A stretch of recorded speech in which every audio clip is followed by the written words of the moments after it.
गोपियों और ग्वालों के साथ गायें चराते हुए गोवर्धन पर्वत पर पहुँचे तो देखा कि गोपियाँ 56 प्रकार के भोजन रखकर बड़े उत्साह से नाच गाकर उत्सव मना रही हैं। श्री कृष्ण ने पूछा तो उन्होंने कहा कि आज वृत्रासुर को मारने वाले तथा मेघों व देवों के स्वामी इंद्र का पूजन होता है। इसे इंद्रोज यज्ञ कहते हैं। इससे ब्रज में वर्षा होती है, अन्न होता है।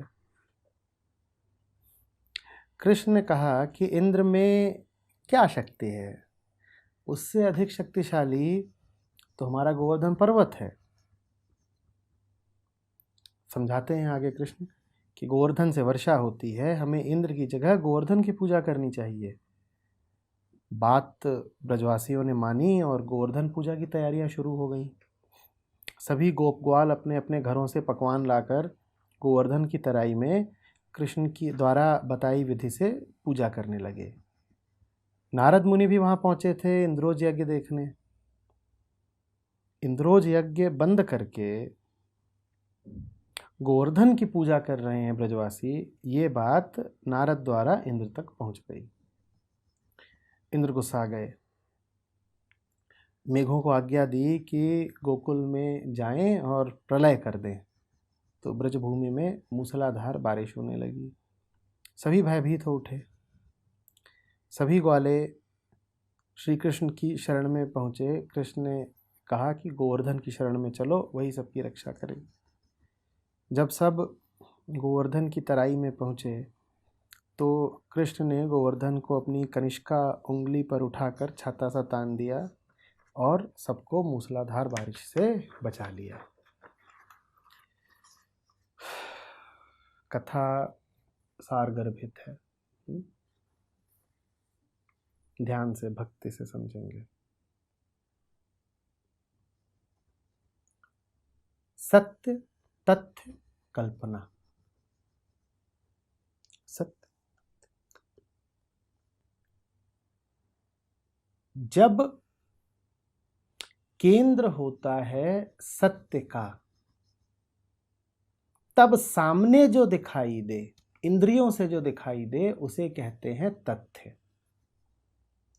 और जब केंद्र होता है छोटे से सीमित अहंकार का, तब आंखों को जो दिखाई दे, तब मन जिसमें रमा रहे, उसे कहते हैं कल्पना। तथ्य सदा पूरा होता है, कल्पना सदा अधूरी होती है। तथ्य में पूर्णता होती है, कल्पना में सदा प्यास होती है। कारण सीधा है कि तथ्य के केंद्र पे कौन बैठा है? सत्य। और कल्पना के केंद्र पे कौन बैठा है? अहंकार ही अपूर्ण है। तो अहंकार जनित जितनी कल्पनाएं होंगी, जाहिर सी बात है कि वो अपूर्ण ही होंगी। और सत्य पूर्ण है तो इसीलिए तथ्य सदा पूर्ण होता है।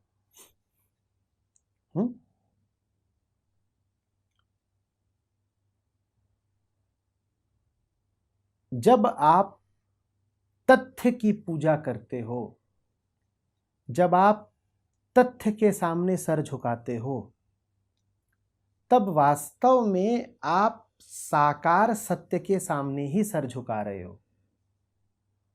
सत्य यदि निराकार है तो तथ्य उस निराकार का साकार रूप। केंद्र पर कौन बैठा है? निराकार सत्य। और परिधि पूरी किसकी हुई? साकार तथ्य की। तथ्य के सामने सर झुकाने का क्या अर्थ होता है? तथ्य के सामने सर झुकाने का अर्थ होता है कि तथ्य में मैं कल्पना की मिलावट नहीं करूंगा। मैं बिना पूर्वाग्रह के, मैं बिना अपने व्यक्तिगत अभिमत के, मैं बिना डर, लज्जा और संकोच के तथ्य को देखूंगा। यह है तथ्य के सामने सर झुकाना। मैं तथ्य के साथ छेड़खानी नहीं करूंगा। यह हुआ तथ्य के सामने सर झुकाना। जो जैसा है उसको वैसा ही देखूंगा, बीच में खुद को नहीं लाऊंगा, बीच में अहंकार को नहीं लाऊंगा। मेरी व्यक्तिगत सत्ता का मेरी पसंद नापसंद का कोई महत्व नहीं, जो चीज़ जैसी है बस वैसी है, मैं उसमें कोई बदलाव नहीं लाना चाहता, मैं उसमें किसी विजातीय वस्तु का मिश्रण नहीं कर देना चाहता। यह है तथ्य के सामने सर झुकाना। तथ्य के सामने सर झुकाया और आप सत्य के सामने खड़े हो गए। वास्तव में सत्य में स्थापित हुए बिना आप तथ्य के सामने सर झुका ही नहीं सकते। हम तथ्यों को क्यों तोड़ना मरोड़ना चाहते हैं? क्योंकि वो वैसे नहीं होते जैसे हमें चाहिए, जैसे हमें पसंद है। हम अपूर्ण होते हैं तो हम तथ्यों को स्वीकार ही नहीं कर पाते, तो हम तथ्यों को फिर क्या करते हैं? तोड़ मरोड़ देते हैं, सच को झूठ बना देते हैं, करते हैं। आध्यात्म है सत्य के सामने नमन, आध्यात्म है सत्य के साथ योग। सत्य के साथ यदि योग है अध्यात्म, तो जाहिर सी बात है अध्यात्म में तथ्य का विशेष महत्व रहेगा, क्योंकि जैसा हमने कहा कि निराकार सत्य ही साकार तथ्य हो जाता है। अध्यात्म में तथ्य का विशेष महत्व रहेगा। और फिर अध्यात्म में किसके लिए स्थान नहीं हो सकता? कल्पना के लिए, क्योंकि अध्यात्म अहंकार का निषेध है, अपूर्णता का निषेध है, हीन भावना का निषेध है। ठीक है, अब आप देखिए कि ब्रज में चल क्या रहा था। ब्रज में क्या चल रहा था? इंद्र की पूजा की जा रही थी। कृष्ण कहते हैं बात ठीक नहीं है, तुम गौर से देखो कि तुम्हें वास्तव में किससे मिल रहा है। इंद्र तुम्हारी कल्पना है, तुम इंद्र से कभी मिले नहीं। इंद्र तो तुम्हारे मन से उठा हुआ एक चित्र है, एक छवि है। ये जो इतना बड़ा पहाड़ खड़ा है, ये क्या है? ये तथ्य है। देखो कि इसी पहाड़ से मेघ टकराते हैं तो बारिश होती है। देखो कि इसी पहाड़ की छाया में रहते हो तुम, देखो कि तमाम तरह की तुम्हें सुरक्षाएं भी देता होगा।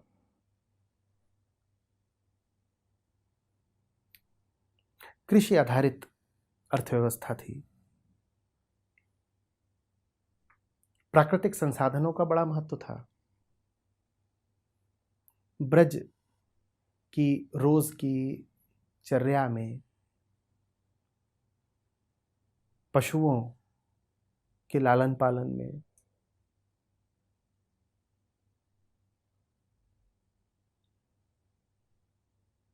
खाद्यान्न उत्पादन में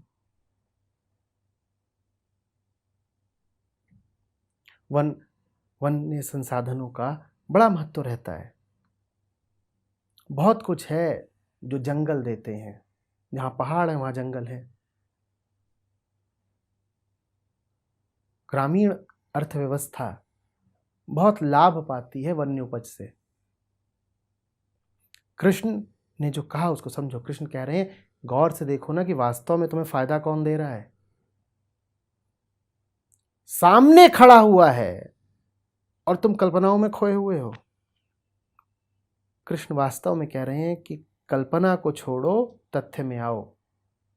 और उसी बात को गहराई से देखो तो कृष्ण कह रहे हैं कल्पना के केंद्र अहंकार को छोड़ो और तथ्य के केंद्र सत्य में आओ। तो हटाओ तुम इंद्र को, जो चीज सामने है उस पर आओ। देखो बात कितनी वैज्ञानिक है। हम अक्सर आध्यात्मिकता को अंधविश्वास से जोड़ देते हैं। आध्यात्मिकता वास्तव में तमाम तरीके के अंधविश्वासों की काट है।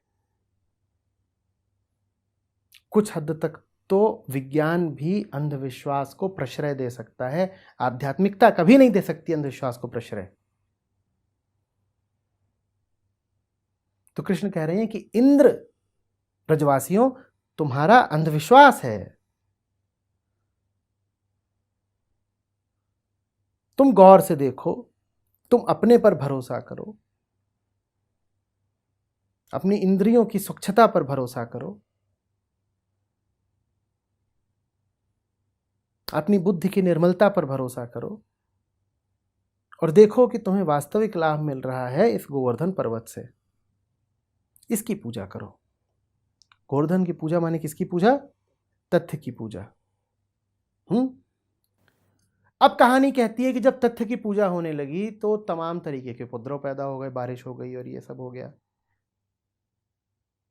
और जब बारिश इत्यादि हो गई तो कहानी आगे कहती है कि उस सब से बचाया भी किसने? पर्वत ने, कृष्ण ने और पर्वत ने। पर्वत माने तथ्य, कृष्ण माने सत्य। जो ये बारिश वगैरह हो रही है, ये क्या उपद्रव पैदा हो गए? जब भी तुम कल्पना के केंद्र से छिटकोगे तो जो कल्पना का राजा है, जो कल्पना का केंद्र है, जो कल्पनाओं का मालिक है, जो तुम्हारे भीतर एक मायावी बादशाह बैठा हुआ है, वो कुपित तो होगा। वो कुछ ना कुछ तुम्हें सजा देगा। क्यों सजा देगा? क्योंकि आज तक तुम उसका हुक्म बजाते थे और आज अचानक तुम बेअदबी पर उतर आए। आज तक तुम किस केंद्र पे चल रहे थे? कल्पनाओं के। और आज तुमने अचानक कह दिया ना साहब ना, हम आपकी अवज्ञा करते हैं। तो भीतर कोई बैठा है जो तुम्हारा इम्तिहान लेगा, जो कहेगा देखे जरा कि वास्तव में तुम्हारी सत्य के प्रति खरी निष्ठा है या सिर्फ बयानबाजी कर रहे हो। तो ये इम्तिहान है। इंद्र कल्पनाओं के राजा। तो आप विपत्ति आती है, बारिश हो गई, ये हो गया। बारिश से मतलब मत समझ लेना कि वास्तव में इंद्र ने कुछ भेज दिया और बारिश हो गई। बस ये समझ लेना कि मन में कुछ उथल पुथल पैदा हो गई, या बारिशें अगर हुई भी तो मन ने उन बारिशों का नाता इंद्र से जोड़ लिया और अपने आप को परेशान कर लिया। कल्पनाओं ने आघात किया, बचाया किसने? तथ्य ने बचा लिया। जब भी कल्पनाएं आघात करें, तथ्य की शरण में चले जाना और तथ्य तक तुम्हें ले सत्य ही जाएगा। कोई कृष्ण होना चाहिए जो बार बार तुम्हारा ध्यान तथ्य की ओर आकृष्ट करे, जो बार बार तुमसे कहे कि अपनी परिकथाओं को छोड़ो, अपनी फंतासियों को छोड़ो, देखो कि हकीकत क्या है। हकीकत को वो तुम्हें दिखाएगा और वही हकीकत फिर तुम्हें बचाएगी। गोवर्धन की पूजा करोगे, गोवर्धन तुम्हें बचा लेगा, क्योंकि गोवर्धन तुम्हें सदा से बचाता आया है। वही तो पहले भी काम आ रहा था। बात समझ में आ रही है? तुम्हें क्या जरूरत है कल्पनाओं के आगे सर झुकाने की, जब तुम्हें तथ्यों के रूप में सत्य का, परमात्मा का आशीर्वाद मिला हुआ है। उपनिषद कहते हैं अन्नम ब्रह्म, अन्न ही ब्रह्म है। बात की गहराई को समझो। ब्रह्म तो निराकार अरूप, उसको तुम सीधे सीधे जान नहीं सकते, सीधे सीधे उससे तुम कोई रिश्ता बैठा नहीं सकते। तो तुम अन्न का अभिवादन कर लो। अन्न ब्रह्म है, अन्न की पूजा करो ना। कल्पना की क्यों पूजा कर रहे हो? अन्न है, पेट भरता है तुम्हारा, वही ब्रह्म है। ब्रह्म ना होता तो अन्न कहां से आता? जड़ ना होती तो बीज कहां से लगते?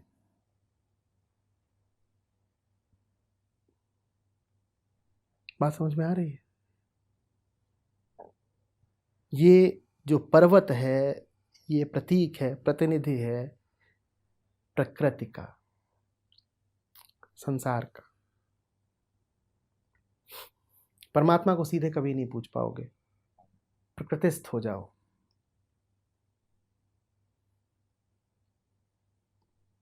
पहाड़ों को पूज लो, नदियों को पूज लो, रेगिस्तानों को पूज लो, पक्षियों को पूज लो, कीड़ों और मछलियों को पूज लो, और उनको देखने वाली अपनी आंखों को पूज लो, सुनने वाले कानों को पूज लो, समझने वाले मन को पूज लो।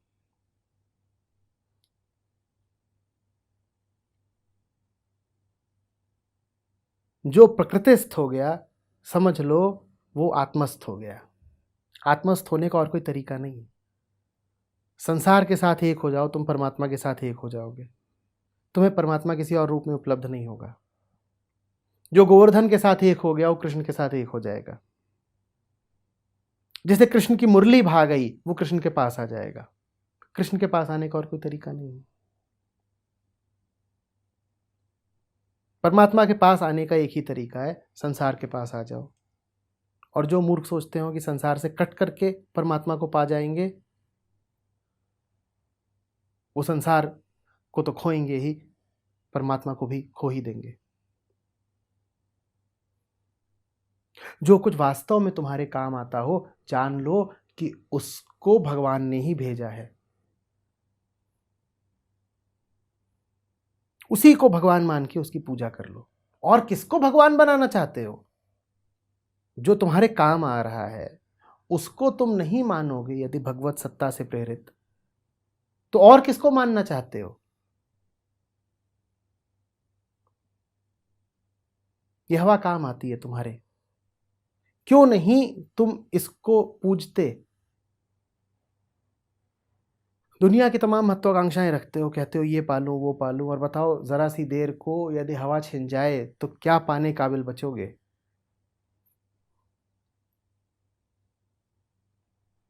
आंखों की ज्योति की पूजा क्यों नहीं करते? आती जाती श्वास की पूजा क्यों नहीं करते?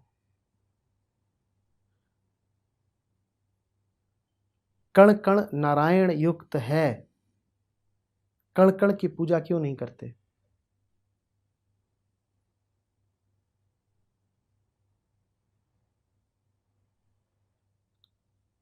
कल्पना तुम्हें संसार से काटती है। कल्पना तुम्हें तुम्हारे ही किसी व्यक्तिगत मिथ्यालोक में ले जाती है।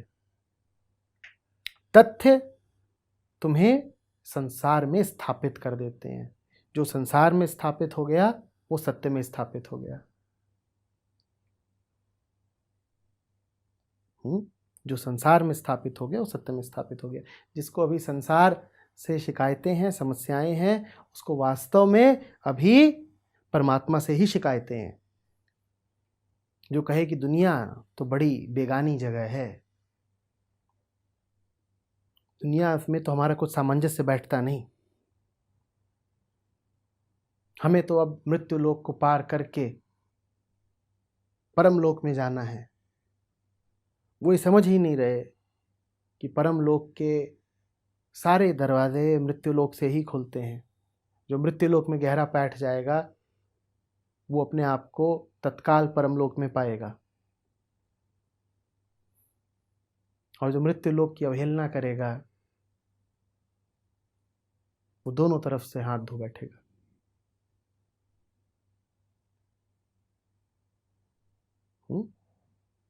गोवर्धन की छाया में यदि जी रहे हो तो गोवर्धन की ही पूजा करो।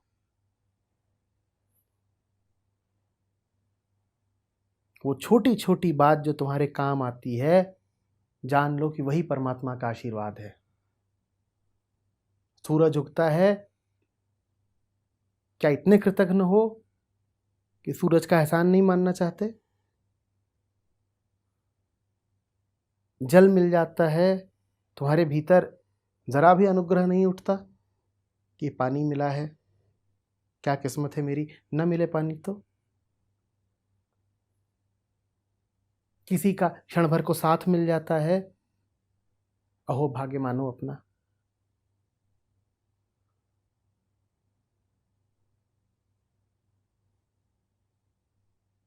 सुबह आंख खुल जाती है, हाथ जोड़ लो, विनीत हो जाओ। न खुलती आंख तो तुम्हारा कोई हक तो नहीं था ना कि एक सुबह और मिले। जो कुछ भी तुम्हें मिल रहा है भौतिक रूप से, पार्थिव रूप से, सांसारिक रूप से, उसी को परमात्मा का आशीर्वाद मानो।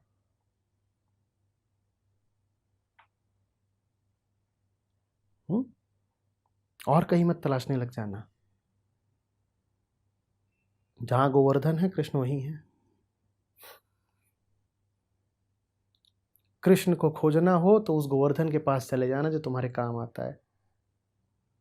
वो गोवर्धन कृष्ण की ही बुनियाद पर खड़ा है। बड़ा सांकेतिक है वो चित्र जिसमें कृष्ण की कनिष्ठा पर गोवर्धन विराजमान है। गोवर्धन की बुनियाद हुए कृष्ण, गोवर्धन का आधार हुए कृष्ण। तुम गोवर्धन पे जाओ और डूब जाओ गोवर्धन में, वहां कृष्ण को पाओगे तुम गहराइयों में।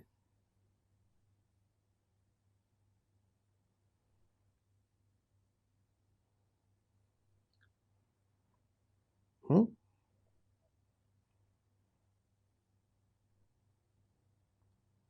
भारत में इसीलिए सब पूजनीय रहा है।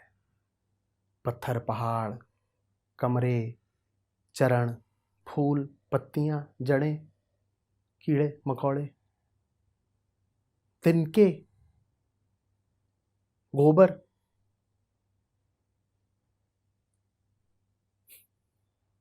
हड्डियां, झोपड़े, सूरज, चांद, तारे, सब पूजनीय है। जिस किसी से भी तुम्हें कुछ भी मिला हो, जान लो कि देने वाला एक है। जो दे रहा है वो उस देने वाले का ही रूप है। झट से पकड़ लो, तो जान गए तुम ही तो हो, तुम ही हो।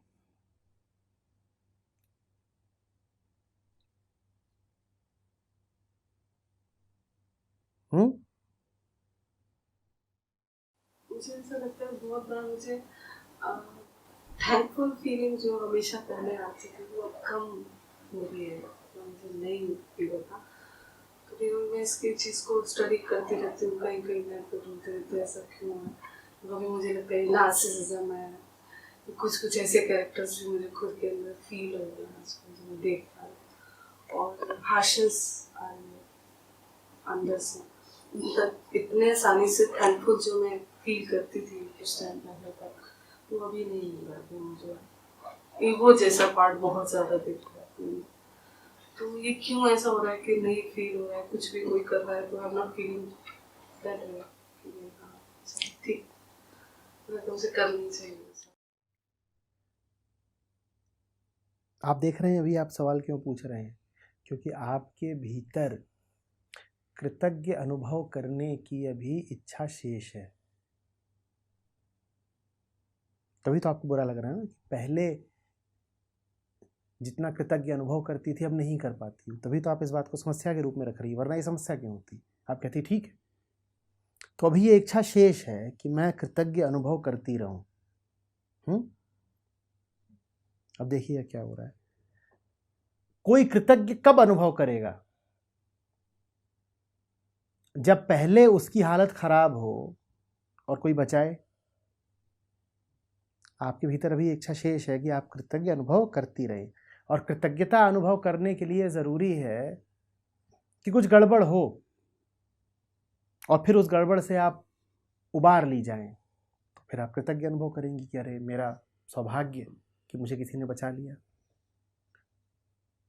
उस सौभाग्य का अनुभव हो इसके लिए आवश्यक है कि पहले कुछ गड़बड़ हो, और आप चाहती हैं कि आप कृतज्ञ अनुभव करें, तो कृतज्ञ अनुभव करने के लिए कुछ गड़बड़ होनी आवश्यक है ना। तो गड़बड़ हो रही है। आपके भीतर से कृतज्ञता जाएगी नहीं तो आपके साथ गड़बड़ कैसे होगी? और गड़बड़ होनी जरूरी है, तभी तो फिर आप और कृतज्ञ अनुभव कर पाएंगी। तो अब आपके साथ गड़बड़ होने के दिन आ रहे हैं, फिर कोई बचाएगा, फिर आप पुनः कृतज्ञ अनुभव करेंगी। भाई अगर कोई निरंतर निर्विरोध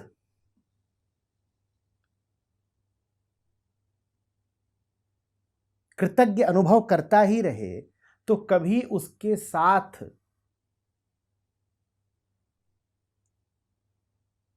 कुछ अनहोनी होगी ही क्यों? कुछ ऊंच नीच होगी ही क्यों? कि होगी? मन में यदि अनुग्रह बना ही हुआ है, मन यदि कृतज्ञता में डूबा ही हुआ है, तो धन्यता की बारिश होती रहेगी, होती ही रहेगी ना। और मन यदि कृतज्ञता में डूबा हुआ है तो फिर उसे कृतज्ञता का अनुभव नहीं होता। वो कृतज्ञता के प्रति नमित हो गया होता है, कृतज्ञता में विगलित हो गया होता है, मिठी गया होता है। इतना भी वो नहीं बचा होता कि वो कहे कि मैं आभारी हूं।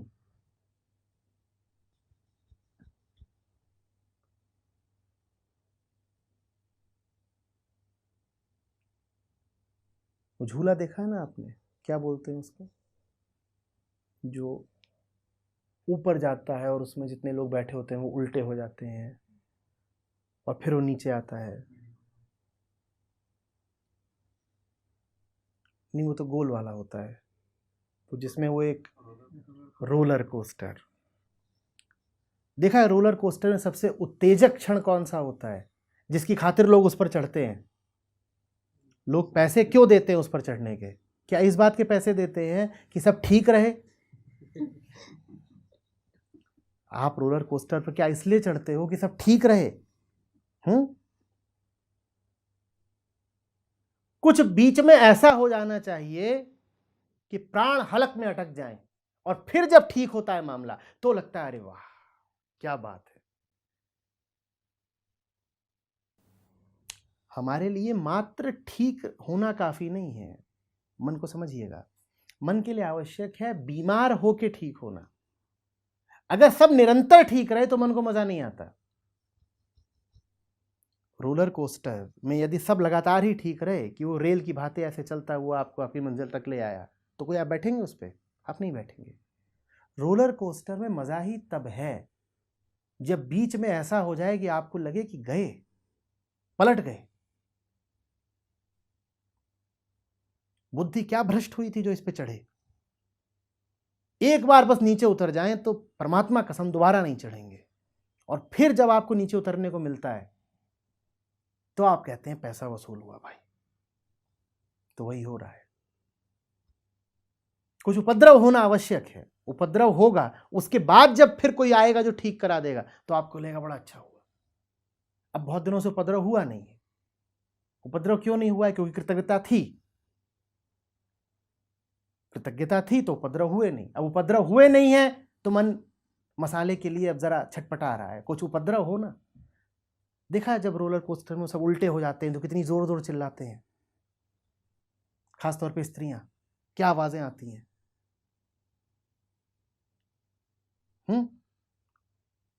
आत्मिक अनुभूतियां, तन मन सब गीला हो जाता है। और फिर वो सीधा होता है, आगे थम जाता है। तब जो राहत की सांस आती है कि क्या कहने।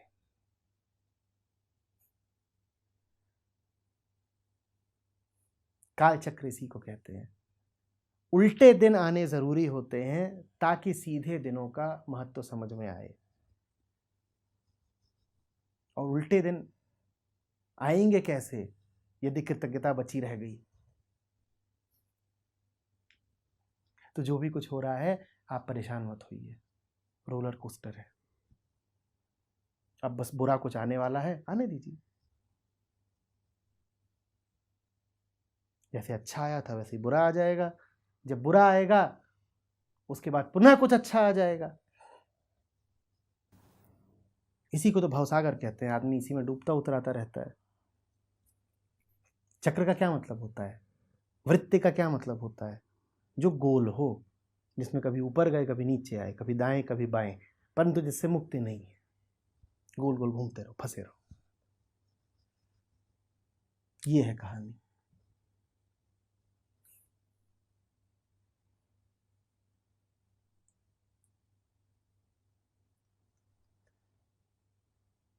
आप अकेली नहीं है।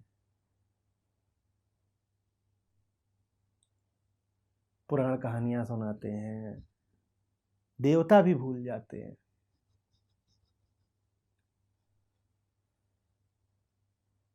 फिर जब दानवों से पाला पड़ता है तो भाग भाग के कभी विष्णु की शरण में जाएंगे, कभी शिव की शरण में जाएंगे। देवता कब जाते थे शिव की शरण में? जब पीट दिए जाते थे। जब तक पीटे नहीं जाते थे तब तक तो देवता भी नहीं याद करते थे शिव को। आप कैसे याद करेंगी? तो शिव याद आए इसके लिए जरूरी है कि पहले कुछ दानवी घटे, फिर शिव याद आते हैं ना।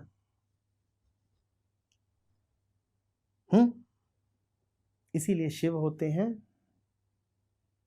अद्वैत, और नीचे पूरा द्वैत का खेल होता है। यदि देवता हैं तो दानव भी होंगे ही होंगे। दानव ही तो फिर देवताओं को याद दिलाएंगे ना शिव की। दानव ना हो तो शिव के पास कहाँ जाएं देवता, जाएंगे ही नहीं। ये खेल बहुत पुराना है, चलता ही आ रहा है।